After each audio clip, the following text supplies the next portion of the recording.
बातचीत के लिए इस वक्त हमारे साथ केपी सिंह मौजूद हैं, आईजी प्रयागराज रेंज के। केपी सिंह साहब, बहुत बहुत स्वागत है आपका इंडिया न्यूज यूपी पे। धन्यवाद। सिंह साहब, सबसे पहले आपको बहुत बहुत मुबारकबाद, क्योंकि आप लोगों के अथक प्रयास के वजह से ही ये सार्थक हो पाया है कि आज जो प्रयागराज है वो पूरी तरीके से कोरोना फ्री हो चुका है। किस तरीके से आप लोगों ने काम किया, किस तरीके से वहाँ पर व्यवस्थाएं की गई, किस तरीके से प्लानिंग हुई, मैं चाहूँगी आप सबसे पहले हमारे दर्शकों को ये बताएं।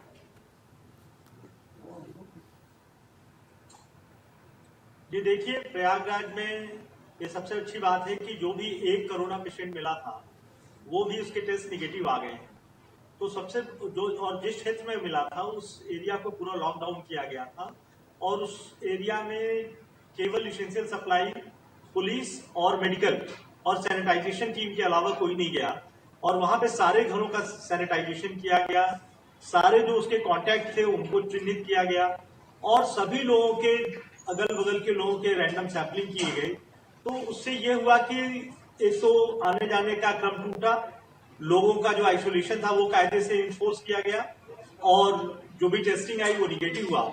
और इससे एक तो पूरे शहर में भी जो उस एरिया का जो डिस्कनेक्शन किया गया वो बहुत इफेक्टिव रहा, जिसका फायदा ये रहा कि आगे वो कोई भी ऐसा केस अभी प्रयाग में नहीं मिला है और प्रयाग पूरी तरह से कोरोना फ्री हो गया है। हाँ, और इसमें पुलिस का, प्रशासन का, मेडिकल टीम का, सैनिटाइजेशन टीम का। हाँ सिंह साहब, ये भी बहुत महत्वपूर्ण हो जाता है। बड़ा योगदान रहा है, लोगों ने बहुत ही मनोयोग से जी। आप अपनी बात पूरी कर लीजिए पहले। जी आप बोल रहे। सिंह साहब, ये भी बहुत महत्वपूर्ण हो जाता है, बहुत इम्पोर्टेंट हो जाता है कि तमाम जो सहयोग मिला है जिसकी वजह से आज वहाँ पर कोरोना फ्री उसे घोषित किया जा चुका है। लेकिन ये बहुत इम्पोर्टेंट है कि ये जो कंटिन्यूटी है वो आगे भी मेंटेन रहे। खतरा अभी भी बना हुआ है क्योंकि जिस तरीके से लगातार आंकड़े बढ़ रहे हैं, वैसे बहुत इंपॉर्टेंट हो जाएगा कि इसके बाद भी हम उससे सीखें और हम आगे बढ़े और आगे भी इसी तरीके से कंटिन्यूटी जो है हम उसको मेंटेन करें। जी निश्चित रूप से, क्योंकि आने वाले समय में भी इस चीज को रोकना है, इसलिए जो भी प्रयाग में आए और विशेष करके बाहर से जहां पर कि इस तरह के संक्रमण फैले हैं उन क्षेत्रों से जो लोग आए उनको होम क्वारंटाइन किया जाए, उन पे नजर रखी जाए, जिससे उनके द्वारा अगर वो पैसिव विवाहक है कोरोना के तो उनसे फिर कोई ऐसा आदमी न प्रभावित हो जाए जिसमें कि कोरोना का इन्फेक्शन हो जाए। तो ये बहुत महत्वपूर्ण है जिस बात को आप कह रही हैं कि आने वाले समय में भी जिस तरह से लॉकडाउन है, जिस तरह से लोगों को अगर कोई आता भी है आवश्यक कारणों से तो उसको चिन्हित किया जाए और उसको होम क्वारंटाइन किया जाए, वो सोशल डिस्टेंसिंग और अपने को आइसोलेशन में रखे 14 दिन। हाँ सिंह साहब, यहाँ पर आपसे ये भी समझना चाहूंगी क्योंकि हम लगातार जिक्र कर रहे हैं कि शासन के द्वारा भी, प्रशासन के द्वारा भी तमाम तरह के कदम उठाए जा रहे हैं, लेकिन ये जो तमाम कदम है वो तभी कारगर सिद्ध हो पाते हैं जब उस क्षेत्र की जनता का सहयोग मिलता है। प्रयागराज की जनता ने भी कोऑपरेट किया, उसका भी समर्थन मिला, शायद यही वजह है कि आप लोगों को ये सफलता हासिल हुई है। इसके बारे में आप हमारे दर्शकों को क्या कुछ बताएंगे? जी निश्चित रूप से बिना जन सहयोग के ये कार्य नहीं हो सकता, क्योंकि जब लोग सेंसिटिव होते हैं, जब खुद लोग पालन करते हैं नियमों का, सरकार के द्वारा दिए गए सुझावों का, तभी कोई योजना या कोई भी नीति सफल होती है और बिना जन सहयोग के ये कार्य नहीं हो सकता था। प्रयाग में लोगों ने स्वेच्छा से आगे बढ़ करके अपने घरों में रहने की बात को पालन किया, लोगों ने एक दूसरे को समझाया, सोशल डिस्टेंसिंग की बात की, काफी ज्यादा लोगों ने अपने घरों में रहने का कार्य किया और साथ साथ जो जरूरत, एक विशेष बात मैं कहना चाहूंगा, प्रयाग में ये बात देखने को मिली कि जो जरूरतमंद है उनके लिए काफी लोग आए और अपने स्तर से उन्होंने जो स्वयं संगठन है, स्वयंसेवी संगठन है, उनके माध्यम से लोगों को सहायता पहुंचाई, जो भी जिस चीज के लिए जरूरत थी उसको वहां पहुंचाई और 99% लोगों ने प्रशासन का सहयोग किया, जिससे हम लॉकडाउन करने में प्रयाग को सफल रहे। और जो टेस्टिंग भी हुई, जो हमारा मेडिकल टीम है, क्योंकि प्रयाग में ही टेस्टिंग हो रही है कोरोना की, तो काफी तेजी से ये कार्य हुआ जिससे कि प्रयाग कोरोना फ्री हो चुका है अभी तक। जी, ये अच्छी बात है कि वहाँ पर तमाम लोगों का आपको सहयोग मिला है, चाहे वो बुद्धिजीवी वर्ग हो या फिर बाकी के लोग हैं, उन सब ने समर्थन दिया है। शायद यही वजह है कि एक सुखद तस्वीर वहाँ से निकलकर सामने आई है। लेकिन सिंह साहब, यहाँ पर आपसे मैं एक और चीज़ समझना चाहूँगी, क्योंकि इस वक्त जो परिस्थितियाँ बनी हुई है, पूरे देश में लॉकडाउन जारी है, क्या क्योंकि प्रयागराज से तस्वीर निकलकर सामने आ चुकी है, वहाँ पर कोई एक्टिव केस नहीं है, क्या इन फ्यूचर वहाँ पर इस लॉकडाउन में कुछ छूट देने के बाद भी आप लोग विचार कर रहे हैं, कुछ ढिलाई देने पर भी आप लोग सोच रहे हैं? अभी देखिए 20 के बाद जो शासन का निर्देश है कि 20 के बाद कुछ आवश्यक सेवाओं को कुछ शर्तों के साथ ढील दी जा रही है। जैसे मेडिकल की चीजें तो पहले से थी, लेकिन मेडिकल इक्विपमेंट्स हैं, जो खेती किसानी के लोग हैं, उसके साथ साथ जो ट्रैक्टर्स हैं, जो एग्रीकल्चर इम्प्लीमेंट्स हैं, इसी तरह से जैसे मेडिकल में अगर चश्मा वर्ग की दुकानें हैं, मुझसे लोग पूछ रहे थे कि चश्मे की दुकानें हम खोल सकते हैं कि नहीं, तो ये भी एक इसेंशियल सेवा है जो मेडिकल इक्विपमेंट्स में आती है। इस तरह के जो भी छूटे हैं उसको ग्रेजुअली दिया जाएगा और ग्रेजुअल ही रिलीज किया जा सकता है, लिबरलाइज किया जा सकता है, एकाएक चीजें नहीं छोड़ी जा सकती। तो जो निर्देश है जिन चीजों को खोलने का, चाहे वो एग्रीकल्चर सेक्टर है, फूड प्रोसेसिंग है, चाहे वो कंस्ट्रक्शन है, जैसे देहात के क्षेत्रों में कंस्ट्रक्शन का काम है, शहर के क्षेत्र में आवश्यक जहां पे लेबर रहती है वहां पे कंस्ट्रक्शन के काम है, उसकी शुरुआत करनी है। तो जिन क्षेत्रों में छूट दी जानी उसको बेहतर तरीके से सोशल डिस्टेंसिंग नाम का पालन करते हुए, मास्क लगा करके, एक कैंपस में रह करके, इस तरह से हम धीरे धीरे चीजों को छोड़ सकते हैं। जो शासन के निर्देश है उसी तरह से हम लोग काम कर सकते हैं। कोई नई पहल किया जाना अभी खतरे से खाली होगा।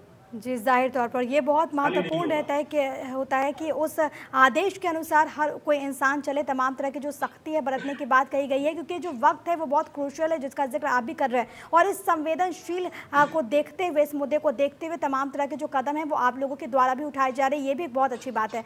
लेकिन मैं आपसे ये भी समझना चाहूँगी, क्योंकि आपने जिक्र किया कि तमाम जो लोग हैं उनका समर्थन भी आपको मिला है, लेकिन क्योंकि इस वक्त लॉकडाउन जारी और ऐसी सूरत में वहाँ पर जो रोज़मर्रा की चीज़ें हैं, वो जब दुकानें हैं, जो रोज़मर्रा की जो डेली नीड्स की जो चीज़ें हैं, उसकी उपलब्धता वहाँ पर आम जनता को कैसे आप लोग सुनिश्चित कर पा रहे हैं? क्योंकि तस्वीर ज़रूर बदल दी गई है, लेकिन जो खतरा है वो अभी बरकरार, और ये बहुत महत्वपूर्ण होता है कि लोग सोशल डिस्टेंसिंग की पालना करें। मैं आपसे ये समझना चाह रही हूँ कि जो दुकानें हैं वो जो खुलती हैं, वहाँ पर सोशल डिस्टेंसिंग आप लोग कैसे सुनिश्चित कर पा रहे हैं? इसके लिए क्या कुछ व्यवस्थाएं वहाँ पर हैं?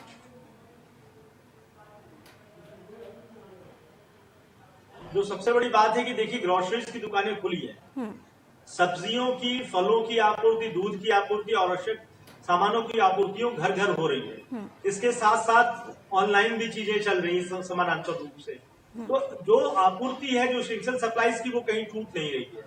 अगर कहीं कोई ठेले वाला भी आता है, कोई हॉकर आ रहा है जो लेकर के मोहल्लों में जा रहा है, जिसके पास है, जो अथराइज व्यक्ति है, तो उसको सोशल डिस्टेंसिंग के नाम उसको समझाया गया है, वो मास्क लगा रहा है, लोग भी आ रहे हैं तो दूरी बना के सामान ले रहे हैं।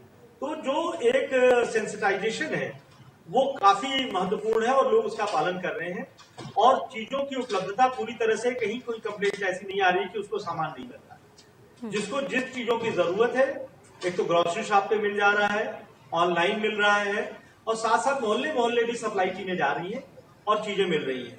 और सबसे जो संवेदनशीलता है वो महत्वपूर्ण है कि लोग खुद लॉकडाउन का पालन करें, खुद सोशल डिस्टेंसिंग का पालन करें, पब्लिक प्लेस पे जाते हैं तो मास्क लगाएं। तो ये चीजें बहुत महत्वपूर्ण है और लोग इसका पालन भी कर रहे हैं। जाहिर तौर पर तो तमाम जो चीज़ें हैं वो बहुत महत्वपूर्ण है, जिसका जिक्र भी लगातार हम भी कर रहे हैं सिंह साहब, और ये बहुत इंपॉर्टेंट है, ये महत्वपूर्ण है कि आम जनता भी इसे समझे, क्योंकि ये उनकी भलाई के लिए, ये सबकी भलाई के लिए इस वक्त सबसे ज़्यादा महत्वपूर्ण हो जाता है। सिंह साहब, क्योंकि सैनिटाइजेशन की भी बात कही गई और लगातार प्रशासन के द्वारा तमाम इलाकों की तस्वीरें भी हम दिखाते रहते हैं अपने दर्शकों को, जहाँ पर जो सैनिटाइजेशन की जो प्रक्रिया है वो देखने को मिलती है, चाहे वो शहरी इलाका हो, चाहे वो ग्रामीण अंचल हो। ऐसे में अगर हम स्पेसिफिक प्रयागराज की बात करें तो यहाँ पर किस तरीके की व्यवस्थाएं की जा रही है? यहाँ पर जो सैनिटाइजेशन की जो प्रक्रिया है वो किस तरीके से चल रही है? जी, आपको इसके लिए देखना पड़ेगा कि जैसे पहला तो हमारा फोकस था, जो हमारा हॉट स्पॉट था, जहां पे हमारा एक कोरोना पॉजिटिव आदमी मिला था, उस इलाके में फायर सर्विस की गाड़ियां, नगर निगम के लोग, उनकी गाड़ियां और बैकपैक पे जो मशीनें होती है लोगों ने लग करके एक एक घर को सैनिटाइज किया। इसी तरह से मोहल्ले मोहल्ले टीमें लग करके फायर सर्विस की गाड़ियां हैं, नगर निगम की गाड़ियां हैं, जो हमारे सैनिटाइजेशन वर्कर हैं जो पीठों पर लेकर के मशीनें, तो उन्होंने सेक्टर वार ये बातें हो रही हैं, हर सेक्टर पे लोग लगे हैं। और पहले वो जो संवेदनशील इलाके हैं जहां पे अधिक घनी बस्ती है उसको करते हैं, उसके बाद फिर ऑफिसेज भी उन्होंने टारगेट में लिया है, जो पब्लिक प्लेसेस है उसको करते हैं। तो एक क्रम से एक रोस्टर बना करके ये सैनिटाइजेशन का कार्य हो रहा है। और इसके साथ साथ ब्लीचिंग पाउडर दिया गया है लोगों को हर वार्ड में।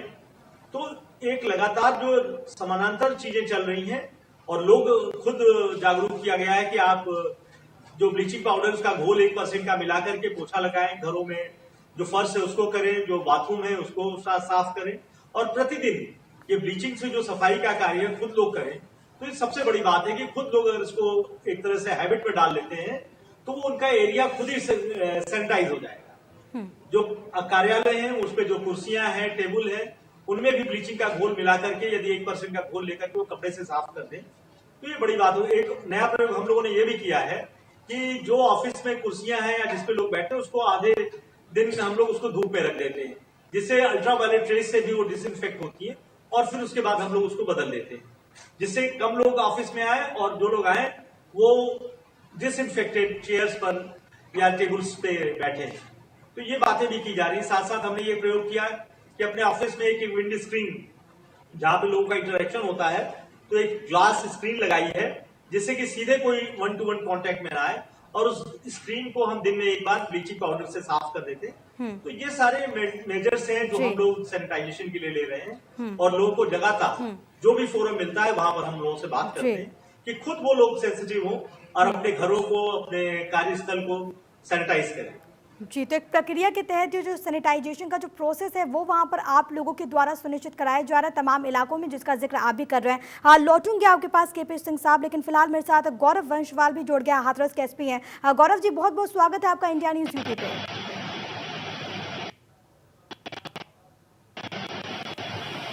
शायद यहाँ पर कुछ तकनीकी खामी आ रही है, शायद इस वजह से हमारा संपर्क नहीं हो पा रहा है। केपी सिंह साहब, एक बार फिर से मैं आपके पास आना चाहूँगी और आपसे समझना चाहूँगी। देखिए, हम लगातार बात कर रहे हैं कि जंग बहुत लंबी है और ये जंग बहुत चुनौतियों से भरी हुई है आप लोगों के लिए, खास तौर पर क्योंकि आप लोग कोरोना वॉरियर्स हो। आप लोग हर मिनट आपने कहीं ना कहीं जान की परवाह किए बगैर आप लोग डटे हुए हैं, आपकी पूरी टीम डटी हुई है। ऐसे में चुनौतियों की अगर बात कर ली जाए तो कितना चुनौतीपूर्ण ये रहा, किस तरीके से आप लोगों ने अभी तक तमाम तरह के कदम उठाए और आगे भी किस तरीके से आप लोग बढ़ते हुए नजर आएंगे हमें भविष्य में? जी देखिए, ये तो लगातार काफी लंबी लड़ाई है।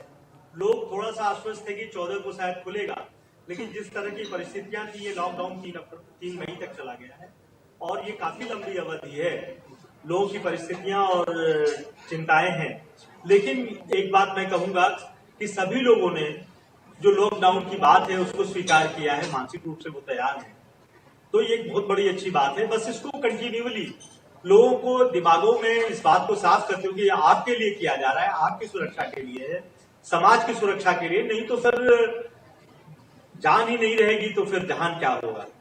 तो सबसे बड़ी बात है कि आप अपनी सुरक्षा के लिए, अपने जीवन के लिए इस संकट में सहयोग करें, और इस बात को लोगों को बहुत गंभीरता से आगे भी समझाने की जरूरत है कि जो कुछ किया जा रहा है ये कोई ऐसा नहीं है कि आपको परेशान करने के लिए है, ये आपके सहयोग के लिए, आपके जीवन के लिए आवश्यक मेजर्स है जिसको लिया जा रहा है। और यदि कोई परेशानी है तो वो फ्री है, बहुत सारे नंबर सारे पब्लिक डोमेन में है, सारे प्रशासन, सारी पुलिस, सारे गवर्नमेंट डिपार्टमेंट, बहुत सारे स्वयंसेवी संस्थान, उनके मोहल्ले में जो अच्छे लोग हैं उनकी सेवा के लिए तत्पर है। तो सभी के सहयोग से, प्रशासन के सहयोग से, जन सेवा से, वॉलंटरी ऑर्गेनाइजेशन से, अगल बगल अपने मोहल्ले वासियों के सहयोग से वो इस कठिन कार्य को कंटिन्यू करें। मेरी यही अपील है कि सभी लोग मिलकर के इस कोरोना की लड़ाई में अपना योगदान करें। जी, बड़ी बात आप कह रहे हैं सिंह साहब, बहुत जल्दी हम लोग इसके विजय पाएंगे। इस वक्त बहुत महत्वपूर्ण है, तभी हम सब एकजुट होकर कोरोना को हरा पाएंगे। लौटूंगे आपके पास, लेकिन फिलहाल गौरव वंशवाल हमारे साथ हाथरस के एसपी एक बार फिर से जुड़ गए। गौरव जी, बहुत बहुत स्वागत है आपका इंडिया न्यूज यूपी पे।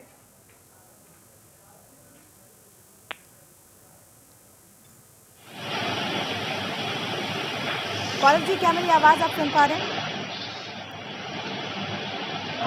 जी, आवाज़ बहुत जी, क्लियर। गौरव वंशवाल जी, बहुत बहुत स्वागत है आपका इंडिया न्यूज़ यूपी पे।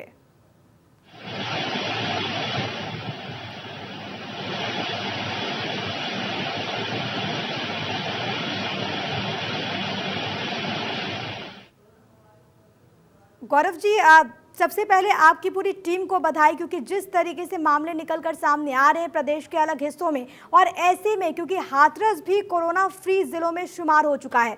सबसे पहले आप हमारे माध्यम से हमारे दर्शकों को क्या कुछ कहेंगे? सबसे पहले ये भी आप बताइए कि किस तरीके से आप लोगों ने प्लान बनाकर एग्जीक्यूट किया, किस तरीके से तमाम व्यवस्थाएं वहां पर सुनिश्चित की गई, ताकि आज जो तस्वीर निकलकर सामने आई है हाथरस कोरोना फ्री हुआ है, इसके बारे में आप हमारे दर्शकों को जरा सबसे पहले बताएं।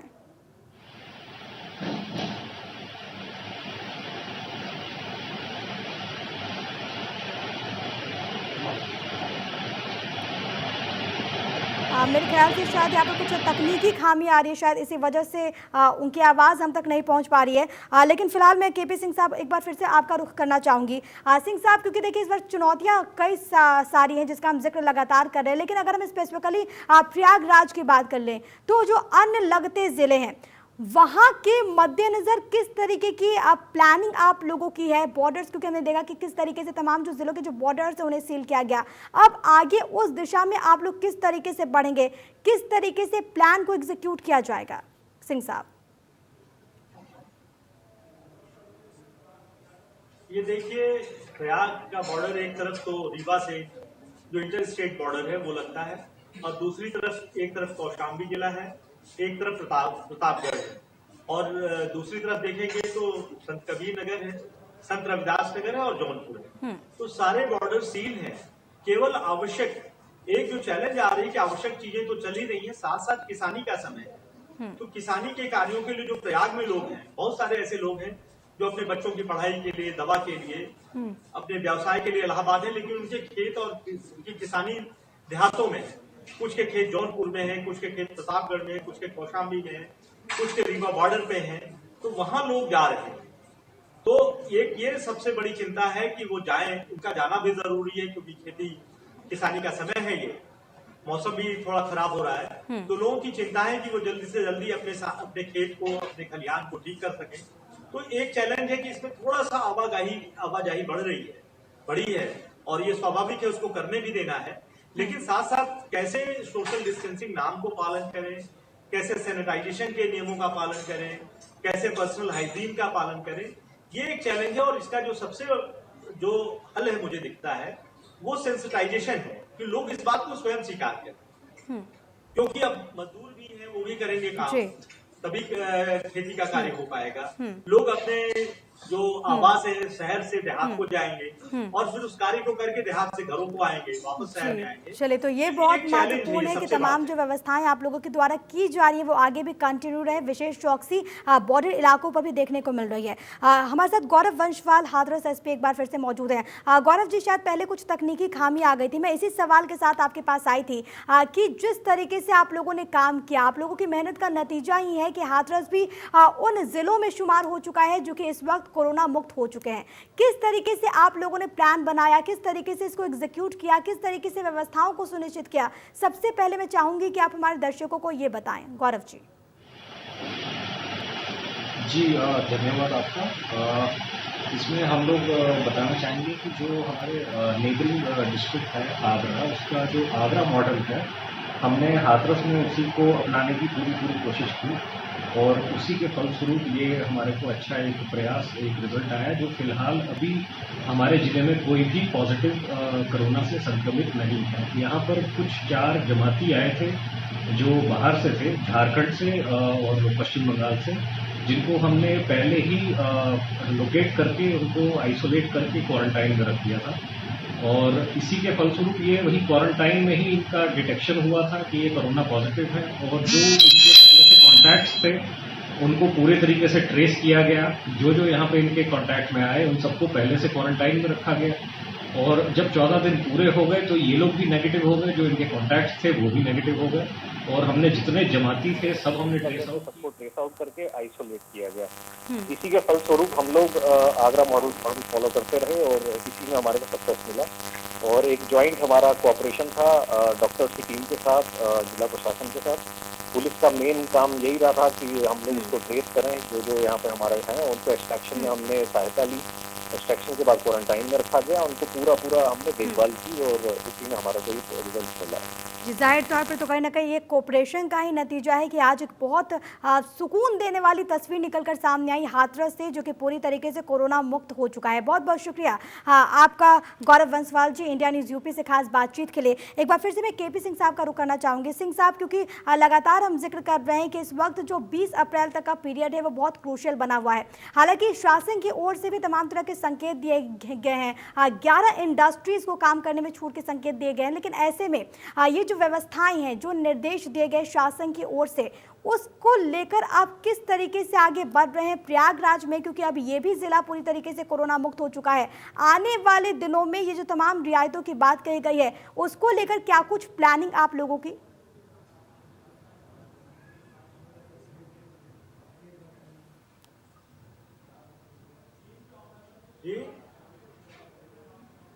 डिस्कनेक्ट हो गया, मुझे सुन रही हैं आप? जी जी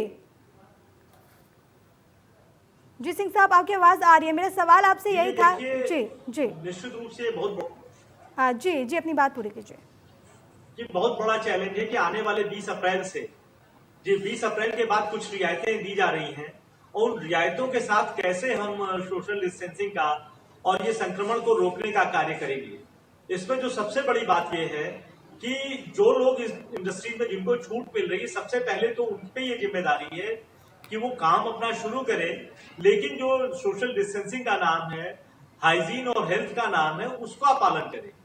क्योंकि इनके जो लोग आते हैं वो मास्क लगा के आए, उनकी जो दूरियां हो काम करने की, वो एक स्टैंडर्ड जो 1 मीटर का फासला है उसको मेंटेन किया जाए, उनके पास सैनिटाइजर हो, उनके पास मास्क हो, और यदि कोई ऐसी बात होती है जहां उनको कोई डाउट होता है तो तत्काल इसकी सूचना डिस्ट्रिक्ट हॉस्पिटल को दी जाए, कोरोना कंट्रोल को दी जाए।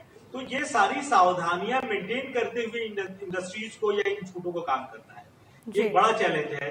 इसी के साथ साथ इन पे नजर रखना पुलिस को कि ये जो नॉर्म्स हैं उसका पालन हो रहा है कि नहीं, लोगों को मोटिवेट करना, लोगों को पेशेंस के साथ समझाना, और ये एक बहुत बड़ा चैलेंज है। लेकिन जिस तरह से मिलकर के टीमें काम कर रही हैं, प्रशासन की, पुलिस की, हेल्थ की, सैनिटाइजेशन की, उनको धैर्य के साथ एक अच्छी टीम भावना के साथ आगे भी काम करना होगा, जिससे कि जो सोशल डिस्टेंसिंग का नाम है, जो कोरोना संक्रमण के रोकने का काम है, वो इसी तरह से कंटिन्यूअसली 3 मई तक चलता रहे। क्योंकि अगर बीच में थोड़ा सा भी ढिलाई होती है तो ये खतरा है कि फिर से कहीं ना कहीं कोई संक्रमण हो जाए। तो सबसे बड़ी बात तो है कि बॉर्डर सीलिंग हो, बॉर्डर से जो लोग आए वो वेरीफाइड हो, और अगर विशेष करके ऐसे क्षेत्रों से आ रहे हैं जहां कोरोना का संक्रमण ज्यादा है, उन लोगों से विशेष सावधानी रखने की बात है, होम क्वारंटाइन उनको कराने की बात है। तो ये जाहिर तौर पर चुनौतियां बहुत बड़ी हैं, लेकिन आप जिस तरीके से कह रहे हैं कि वहाँ पर जो प्रशासनिक अमला है वो हर एक परिस्थिति के लिए तैयार है और सब एकजुट होकर कोरोना को मात देंगे। बहुत बहुत शुक्रिया आपका केपी सिंह साहब, इंडिया न्यूज़ यूपी से खास बातचीत के लिए। तो आपको ये जानकारी दे कि जो मौजूदा परिस्थितियाँ बनी हुई है उत्तर प्रदेश के में, जो आंकड़े हैं वो लगातार बढ़ रहे हैं, लेकिन इन सब के बीच सुखद पहलू ये है कि जो 6 जिले हैं वो पूरी तरीके से कोरोना मुक्त हो चुके हैं, लेकिन खतरा अभी बना हुआ है। इस वजह से आपको अपने घरों में रहना होगा, तभी आप सुरक्षित रह पाएंगे और हम इस कोरोना चेन को ब्रेक कर पाएंगे। एक बहुत छोटे से ब्रेक के लिए यहाँ पर रुक रहे हैं, फौरन हाजिर होते हैं।